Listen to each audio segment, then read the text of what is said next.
Saudara-saudaraku yang terkasih dalam Tuhan kita Yesus Kristus, jumpa lagi bersama saya Mesa Official. Dan firman Tuhan adalah jalan dan kebenaran. Firman adalah pelita bagi kita semua saudara-saudara. Saudara yang terkasih dalam Tuhan, saya sudah janji mau bahas tentang kitab Wahyu.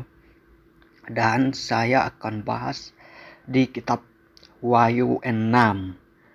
Itu di materai 6 materai, tapi saya bahasnya hanya 4. Kenapa saya bahasnya hanya 4? Karena dari keempat kuda dan keempat materai ini mereka saling menjelaskan dan sejarahnya berulang-ulang terus saudara-saudara. Sejarahnya berulang-ulang terus. Jadi saya hanya bahas ini supaya nanti yang materai yang ke-6 ke-7 itu saling menjelaskan di sangkakala yang 1, 2, 3 dan seterusnya saudara-saudara. Dan kapan antikris itu sejak kapan antikris sudah ada, saya mau menyampaikan bahwa sebelum Tuhan Yesus lahir, antikris sudah berada di muka bumi. Nanti saya bahas itu di video lain saudara-saudara, karena itu ada tertulis di dalam kitab Wahyu juga. Wahyu menceritakan tentang antikris saudara-saudara. Jadi dan akhir zaman. Jadi saudara-saudara, nanti saudara-saudara bisa buka dan kita sama-sama baca saudara-saudara. Antikris muncul sebelum Tuhan Yesus lahir. Kapan? Sudah jauh-jauh hari sebelum Tuhan Yesus lahir. Antikris sudah ada saudara-saudara. Nah, sekarang kita mulai di Wahyu 6 ayatnya yang ke-1. Maka aku melihat anak domba itu membuka materai pertama dari ke-7 materai itu, dan aku mendengar yang pertama dari keempat makhluk itu berkata dengan suara bagaikan bunyi guru, mari. Dan aku melihat sesungguhnya ada seekor kuda putih, dan orang yang menungganginya memegang sebuah panah, dan kepadanya dikaruniakan sebuah mahkota. Lalu ia maju sebagai pemenang, lalu merebut kemenangan. Di sini saudara-saudaraku yang terkasih dalam Tuhan kita Yesus Kristus, mahkota adalah lambang kekuasaan atau lambang pemerintahan. Maka panah adalah lambang firman saudara-saudara. Kenapa saya bilang firman? Karena tidak ada anak panahnya, jadi lambangnya adalah firman. Kita lanjut lagi.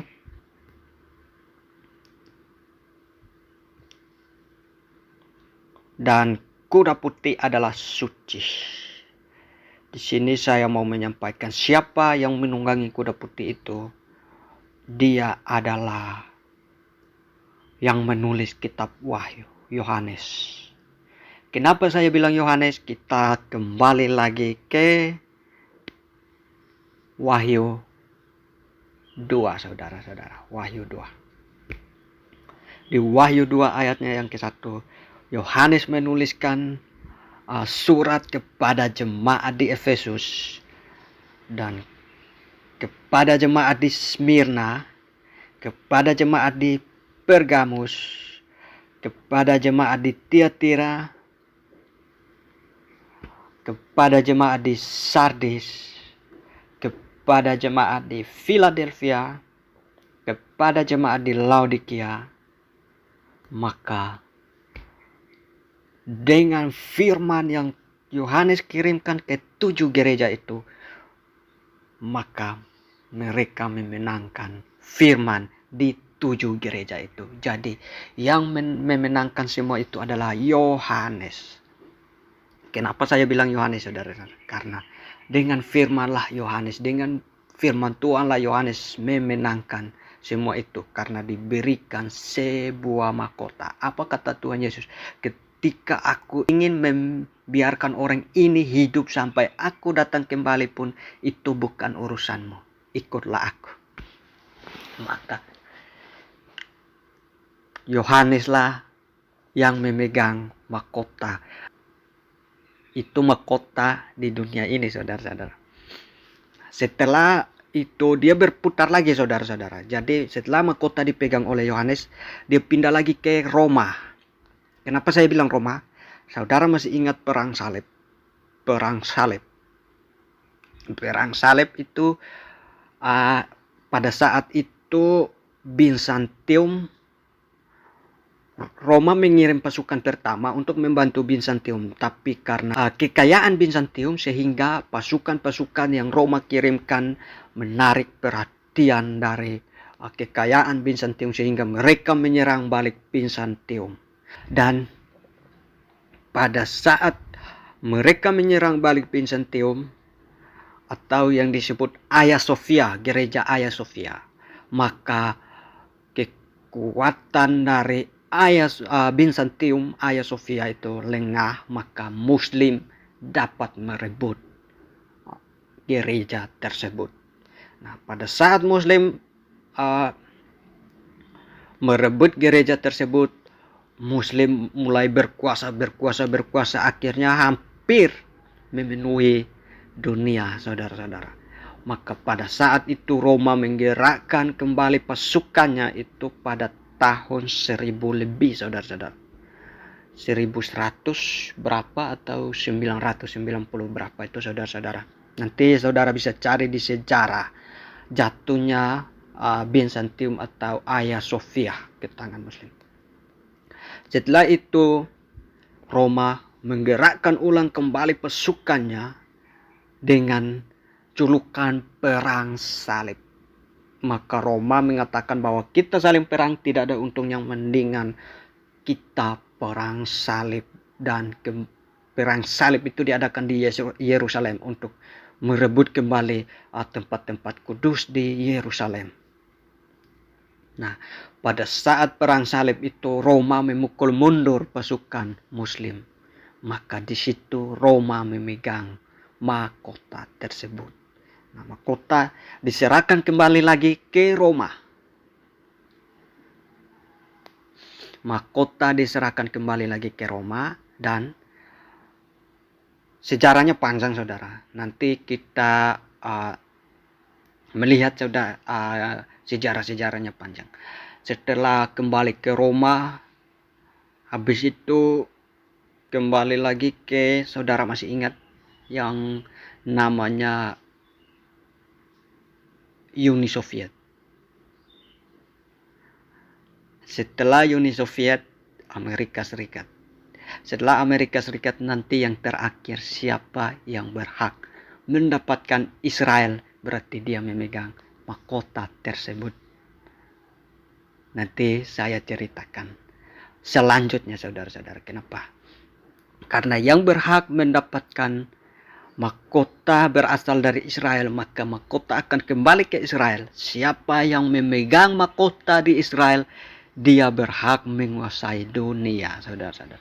Ketika ia menguasai dunia, ia menganggap dirinya lebih hebat dari Tuhan. Itulah antikris akan muncul di situ. Nanti kita lihat. Jadi mahkota berasal dari Israel, kembali lagi ke Israel. Siapa yang berkuasa di Israel nanti, dialah yang akan menyatakan dirinya, saudara-saudara. Kita lanjut lagi. Nanti yang kurang memahami silakan komen, bertanya. Tapi kalau saudara ingin berdebat, saya tidak ada waktu untuk berdebat, saudara-saudara. Karena waktu kita tidak panjang lagi, saya tidak berdebat. Saya ingin menyampaikan firman agar kita bisa lebih berjaga-jaga lagi. Jadi mahkota sekarang berada di Amerika. Saya bukan bilang Amerika adalah antikrisnya, saudara-saudara. Bukan. Tapi nanti Amerika akan tunduk. Akan tinggal puing-puingnya nanti. Amerika nanti suatu saat akan tinggal puing-puingnya. Saudara-saudaraku yang terkasih, masih ingat Uni Soviet, saudara-saudara? Kita lanjut lagi yang kedua, saudara-saudara. Dan ketika anak domba itu membuka materai yang kedua, aku mendengar makhluk yang kedua berkata, mari. Dan maju seekor kuda lain, seekor kuda merah. padam, dan orang yang menungganginya dikaruniakan kuasa untuk mengambil damai sejahtera dari atas bumi, sehingga mereka saling membunuh, dan kepadanya dikaruniakan sebilah pedang yang besar. Dan ketika anak domba itu membuka meterai yang ketiga, aku mendengar makhluk yang ketiga berkata, "Mari." Dan aku melihat sesungguhnya ada seekor kuda hitam, dan orang yang menungganginya memegang sebuah timbangan di tangannya. Dan aku mendengar seperti ada suara di tengah-tengah keempat makhluk itu berkata, "Secupak gandum sedinar dan 3 cupak jelai sedinar, tetapi janganlah rusak minyak dan anggur itu." Keempat makhluk itu adalah 4 serubim, yang dimana surga itu duduk, saudara-saudara. Di sini meterai yang kedua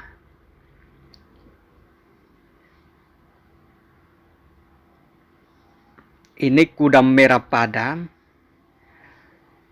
dan orang yang menungganginya dikaruniakan kuasa untuk mengambil damai sejahtera dari atas bumi, sehingga mereka saling membunuh. Kepadanya dikaruniakan sebilah pedang yang besar. Di sini, saudara-saudara, ini terjadi pada saat Byzantium yang Roma mengirimkan pasukannya untuk membantu Byzantium, tapi mereka saling berperang kembali, dan terjadi terus menerus sampai perpecahan agama terus menerus sampai saat Perang Dunia Kedua selesai. Meterai yang ketiga seekor kuda hitam, dan orang yang menungganginya memegang sebuah timbangan di tangannya. Di sini timbangan, saudara-saudara, timbangan artinya seimbang. Dan secupak gandum sedinar dan 3 cupak jelai sedinar. Apa arti secupak gandum sedinar dan 3 cupak jelai sedinar? Ini artinya perpecahan. Kenapa banyak yang menafsirkan bahwa nanti harga pangan akan naik, harga kebutuhan pokok akan naik? Bukan naik, saudara-saudara. Tapi ini artinya berpecah belah. Sedinar bisa dapat 1, sedinar bisa dapat 3. Maksud dari firmannya, sedinar bisa dapat 1, sedinar bisa dapat 3. Sedinar bisa dapat 1 cupak, sedinar bisa dapat 3 cupak. Tapi janganlah rusak minyak dan anggur. Bisa menjadi banyak, terpecah belah menjadi banyak, tapi janganlah merusak anggur. Anggur itu melambangkan apa? Anggur melambangkan perjamuan kudus, dan minyak melambangkan urapan. Urapan artinya apa, saudara-saudara? Baptisan. Jadi walaupun terpecah belah, jangan merusakkan perjamuan kudus, dan jangan merusakkan baptisan. Jangan menghilangkan perjamuan kudus dan jangan menghilangkan baptisan. Jadi minyak adalah urapan, dan anggur adalah baptisan, hari raya. Jadi jangan rusakkan hari raya dan jangan rusakkan baptisan. Saudara-saudaraku yang terkasih dalam Tuhan kita Yesus Kristus, hari raya apa yang paling penting? Yaitu hari raya apa? Melambangkan roti, melambangkan tubuh, dan anggur melambangkan darah Kristus. Jangan rusakkan itu, saudara-saudara. Dan minyak adalah baptisan. Baptis. Kenapa jangan hilangkan baptis? Karena baptis adalah penting. Banyak yang tidak percaya Tritunggal, saya menyatakan bukan sesat atau apa, tapi berpikir lebih dalam lagi, saudara-saudara, dan saudara bisa mengambil sikap yang penting. Kenapa? Baptisan, Tuhan secara menegas, perintah tegas, keras kepada murid-muridnya, pergi dan jadikan segala bangsa menjadi muridku dan baptislah mereka dalam nama Bapa, Anak dan Roh Kudus. Apa makna dari Bapa, Anak dan Roh Kudus? Bapa adalah firman, Anak adalah Tuhan kita Yesus Kristus, Roh Kudus adalah penghubung atau jembatan untuk kita dengan Tuhan. Kenapa saya mengatakan jembatan? Roh Kudus, saya mengambil contoh Roh Kudus seperti jaringan. Tanpa jaringan saudara tidak bisa berkontak satu sama lain lewat handphone. Ya kan saudara-saudara? Maka dengan jaringan saudara bisa menyampaikan pesan, saudara bisa menyampaikan pesan dari sana ke sini, dari sini ke sana, saling bisa menghubungi satu sama lain. Roh Kudus sama seperti itu. Dari Roh Kuduslah Tuhan bisa mengetahui apa yang kita kerjakan, dan Tuhan bisa menyampaikan apa yang Tuhan inginkan untuk kita, dan kita bisa menyampaikan apa yang kita minta dan kita inginkan dari Tuhan. Jadi dari Roh Kuduslah. Kenapa harus Roh Kudus? Kenapa harus baptis dengan Roh Kudus?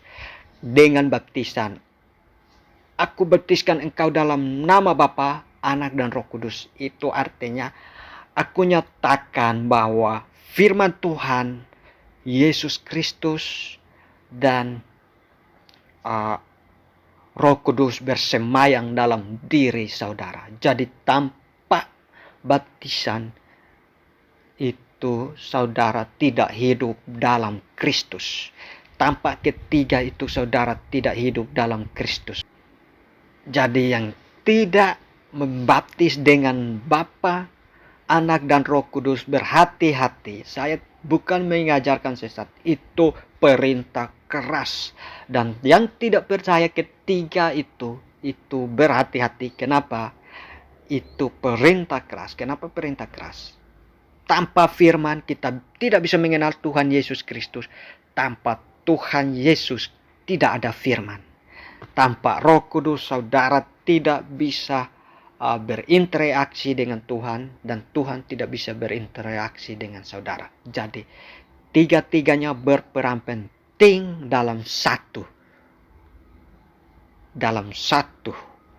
Kita bersama Tuhan Yesus Kristus berperan penting. Jadi kalau saudara percaya Tuhan tapi tidak mempercayai Roh Kudus, maka anggap saja saudara hanya mempercayai nama tapi tidak mempercayai keajaibannya terjadi atas diri saudara. Lewat Roh Kudus kita mendapat berkat. Lewat Roh Kudus kita mendapat teguran. Lewat Roh Kudus kita bisa mengerti tentang firman. Itu makna dari Roh Kudus. Lewat firman kita bisa mengenal Tuhan Yesus. Lewat firmanlah Tuhan Yesus datang. Dan dari Tuhan Yesuslah firman datang. Dan dari Tuhan Yesuslah firman ada. Jadi saudara-saudara, hati-hati dengan Tritunggal. Yang tidak percaya silakan, karena dalam baptisan sudah jelas-jelas Tuhan secara tegas memberitahu atau perintah tegas dari Tuhan bahwa Bapa, Anak, Roh Kudus. Jadi harus tiga bersemayam dalam diri saudara. 3 jalan menuju satu. 3 jalan lurus menuju satu tempat. 3 jalan lurus menuju satu tempat. Dari satu tempat lewat 3 jalur. Dari satu tempat lewat 3 jalur menuju satu titik. Dari titik A, 3 jalur jalan bersamaan menuju titik B. Dari titik B, 3 jalur jalan bersamaan menuju titik A. Jadi hati-hati dengan Tritunggal. 3 jadi 1, saudara-saudara. Hati-hati dengan itu. Barang siapa percaya Bapa, dia percaya aku. Barang siapa percaya aku, dia percaya Bapa. Pada mulanya adalah firman, firman itu bersama-sama dengan Allah, dan firman itu adalah Allah. Yohanes 1 ayat 1. Pada mulanya adalah firman, firman itu bersama-sama dengan Allah, dan firman itu adalah Allah. Bapa lah yang mengutus aku. Siapa yang Tuhan memanggilnya Bapa adalah firman. Allah yang Tuhan panggil Bapa. Bapa itu siapa? Firman. Pada mulanya adalah firman, firman itu bersama-sama dengan Allah, dan firman itu adalah Allah. Saudara harus berhati-hati, berpikir lebih dalam, minta hikmat kepada Tuhan, dan Tuhan membuka hati pikiran saudara dan bisa mengenal firman Tuhan lebih dalam lagi, bisa mengetahui apa arti firman Tuhan ini, supaya saudara jangan disesatkan, berjaga-jaga. Itu hanya pesan dari saya, dan saya mau bilang secupak gandum sedinar dan 3 cupak jelai tadi yang sudah saya jelaskan, bahwa timbangan melambangkan ukuran seimbang, biar seimbang, merata. Saudara membagikan suatu jajan ke 3 orang, maka dengan timbangan saudara bisa membagikannya merata. Itu maksudnya. Jadi biar agama di dunia ini merata, semua bisa mengenal Tuhan dengan cara memecah belakan agama itu agar bisa merata. Tapi intinya satu, jangan hilangkan baptisan dan hari raya kudus itu, saudara-saudara. Anggur melambangkan darah Kristus, jangan hilangkan itu, saudara-saudara. Maka saya sudah berulang-ulang menyampaikan bahwa kita berbeda-beda tetapi satu dalam Tuhan. Jadi jangan memandang ini beda, memandang itu beda. Kalau baptis dalam nama Bapa, Anak, dan Roh Kudus, maka kita adalah satu, karena kita sama-sama menyampaikan tentang Tuhan Yesus dan isi hati Tuhan Yesus, dan kita sama-sama menyampaikan tentang jalan dan kebenaran Tuhan Yesus. Hanya yang tidak baptis dalam nama Bapa, Anak, dan Roh Kudus, itulah mungkin di luar dari kita, karena Tritunggal mereka tidak menggunakan.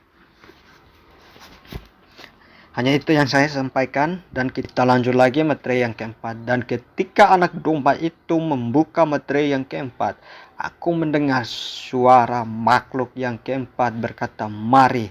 Dan aku melihat sesungguhnya ada seekor kuda hijau, kuning, dan orang yang menungganginya bernama Maut. Dan kerajaan maut mengikutinya, dan kepada mereka diberikan kuasa atas seperempat dari bumi untuk membunuh dengan pedang, dan dengan kelaparan, dan sampar, dan dengan binatang-binatang buas yang di bumi. Kita bahas ini, saudara-saudara. Mereka berarti lebih dari satu. Mereka berarti lebih dari satu. Mereka berdua, bertiga, berempat, lebih dari satu lah. Dan mereka di sini tidak disebutkan mereka adalah orang khusus, atau negara-negara, atau kerajaan-kerajaan, atau perkumpulan-perkumpulan, atau apapun itu. Di sini disebut mereka. Jadi kalau dua kumpulan disebut mereka juga, saudara. Nah, jadi di sini disebut mereka diberikan kuasa dari bumi untuk membunuh dengan pedang, dan dengan kelaparan, sampar, dan dengan binatang-binatang buas. Di sini pedang artinya kekerasan, saudara-saudara. Pedang artinya kekerasan atau peperangan. Kelaparan ini belum, kalau kekerasan terjadi di mana-mana, tapi belum sepenuh itu, belum seberapa, saudara-saudara. Itu belum seberapa. Ini nanti agak lebih keras lagi. Nanti saudara baca di Jatuhnya ayat Sofia. jatuhnya gereja Hagia Sophia. Nanti saudara lihat, baca dan cari tahu kejadiannya seperti apa. Di akhir zaman nanti terjadi seperti itu lagi. Pencabulan. Waktu itu pencabulan terjadi di Hagia Sophia. Jatuhnya Hagia Sophia itu pencabulan terjadi. Nanti akan terulang lagi di akhir zaman ini. Dengan pedang, dengan kelaparan, sampar. Berarti sampar ini bukan dari Tuhan, tapi dari mereka. Kenapa saya bilang mereka? Karena di sini kepada mereka diberikan kuasa seperempat dari bumi untuk membunuh dengan pedang. Pedang artinya kekerasan atau peperangan. Karena mereka jadi mungkin bisa kekerasan. Nah, dan sampar. Sampar ini penyakit, saudara-saudara. Penyakit menular. Nah, sampar. Jadi mungkin sampar ini bukan dari Tuhan, tapi dari orang-orang tertentu. Karena di sini disebut mereka. Nah, dengan pedang sampar. Binatang-binatang buas.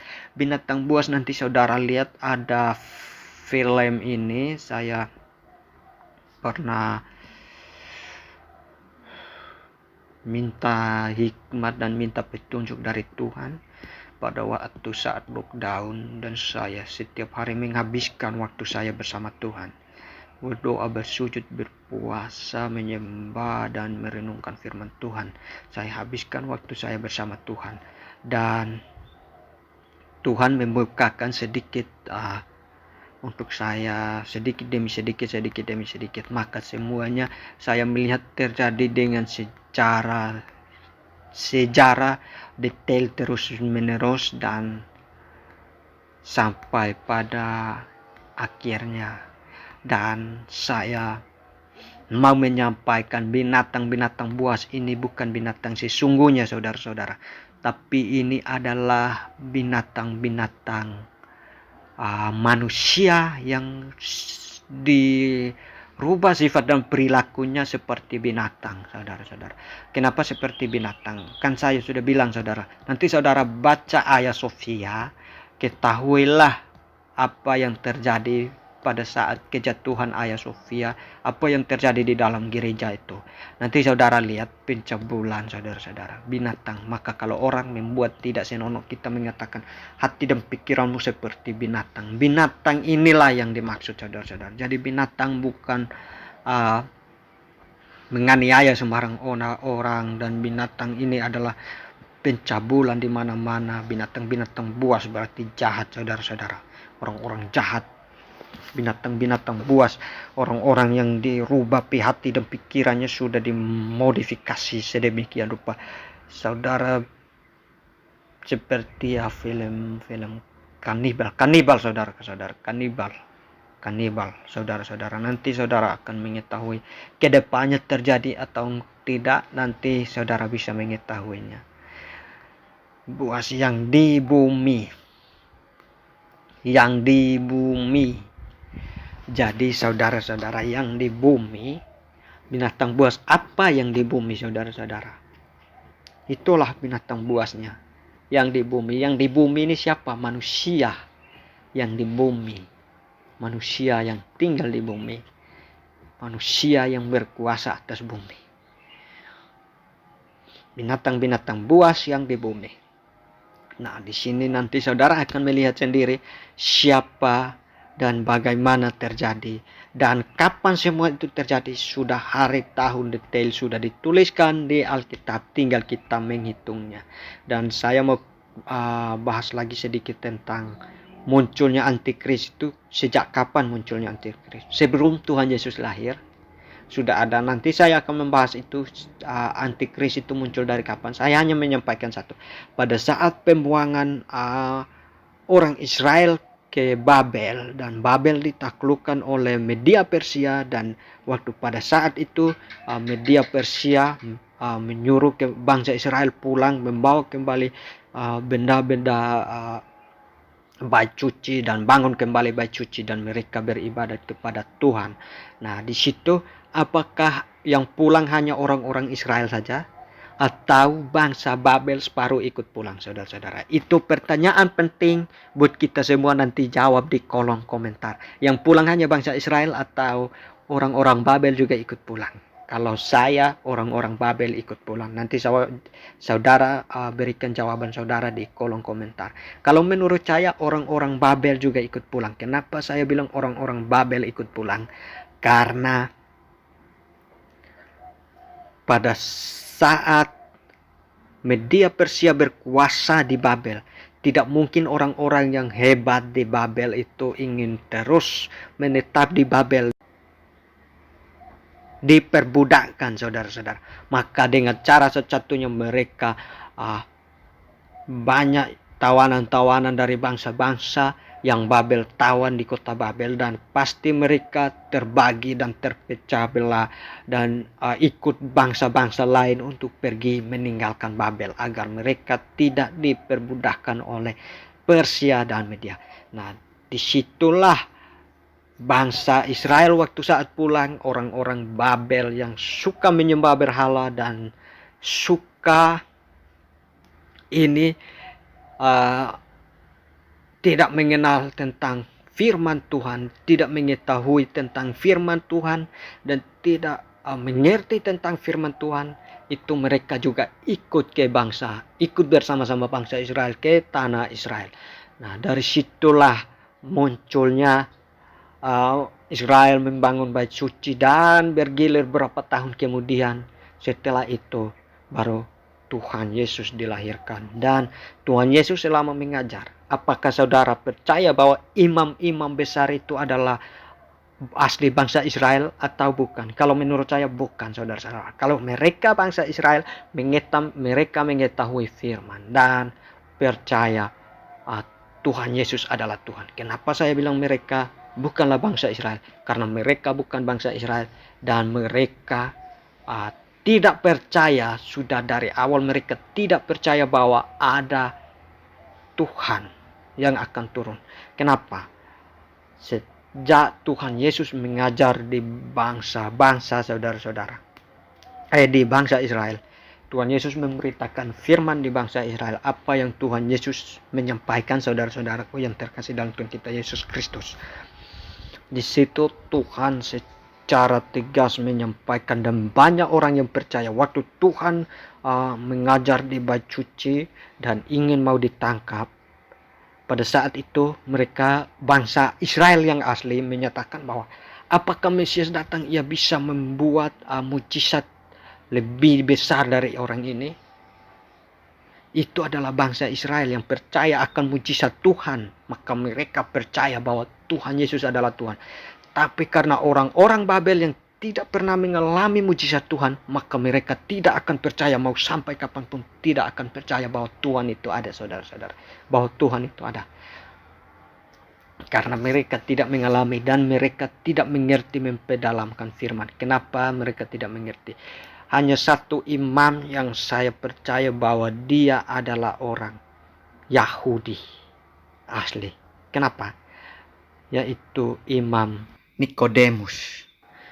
Pada saat Tuhan Yesus sendiri dan ia secara diam-diam pergi dari, memisahkan diri dari imam-imam besar itu, dan ia secara diam-diam pergi ke hadapan Tuhan dan mengaku di hadapan Tuhan, Guru, kami percaya bahwa engkau adalah Mesias.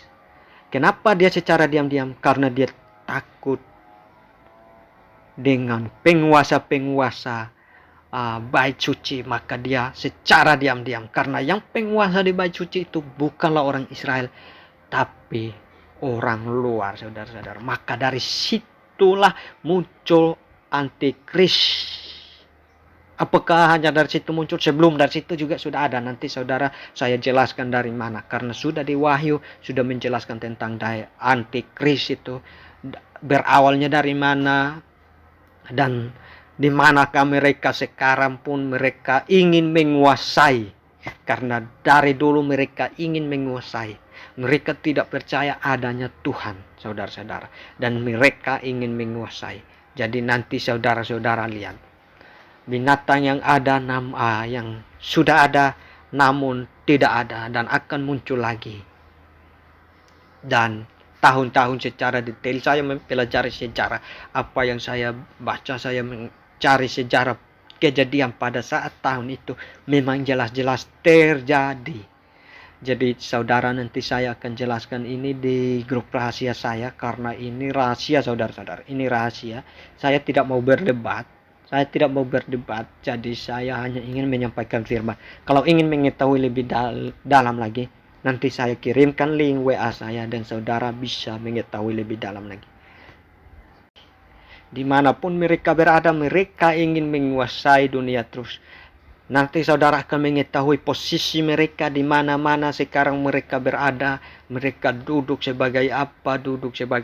Nanti saudara bisa mengetahui lebih dalam lagi, saudara-saudara. Nanti di grup rahasia saya, nanti saudara bisa mengetahui lebih dalam lagi tentang grup itu, saudara-saudara. Jadi nanti saudara bisa mengetahui lebih dalam lagi. Siapakah mereka? Nanti saudara akan tahu mereka ini siapa dan bagaimana cara mereka bekerja. Nanti saudara tahu di grup rahasia saya. Kalau mau ikut, nanti saya akan berikan agar kita bisa saling kontak dan mendengar lebih secara detail dan mengetahui lebih dalam lagi, saudara-saudara yang terkasih dalam Tuhan kita Yesus Kristus. Hanya ini yang saya sampaikan. Mungkin ada yang kurang paham, silakan bertanya dan saya akan menjawab.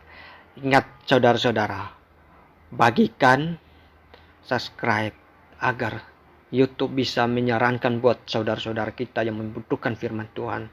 Dan yang kurang memahami silakan komentar, bertanya di kolom komentar dan saya akan menjawab. Yang saya utamakan adalah bagikan dan subscribe. Kenapa subscribe? Agar saudara tidak bagikan, YouTube bisa menyarankan buat orang-orang yang mencari dan ingin memperdalami firman Tuhan, dan mereka bisa berjaga-jaga lebih dalam lagi. Kasihanilah teman-teman kita, karena kasih itu yang diajarkan Tuhan kepada kita. Ingat bahwa upah kita yang terbesar di surga adalah firman. Hanya itu yang saya sampaikan. Terima kasih. Tuhan meninggalkan damai sejahtera untuk kita dan kita memegang teguh damai sejahtera. Karena damai sejahtera dicabut, kita tidak akan saling mengenal satu sama lain lagi. Kita akan saling berperang, saling berebut. Dan siapapun yang duduk di tahta Israel, maka dialah yang akan menguasai dunia, saudara-saudara. Karena Israel adalah rebutan pertama. Ada satu aliansi yang akan muncul lagi, yang kita saat ini tidak ingat dia lagi. Uni Soviet nanti akan muncul lagi suatu saat. Mungkin namanya bukan Uni Soviet, tapi bisa lain lagi. Damai sejahtera menyertai kita. Tuhan Yesus menjaga, melindungi kita dan memberkati kita semua. Haleluya. Amin.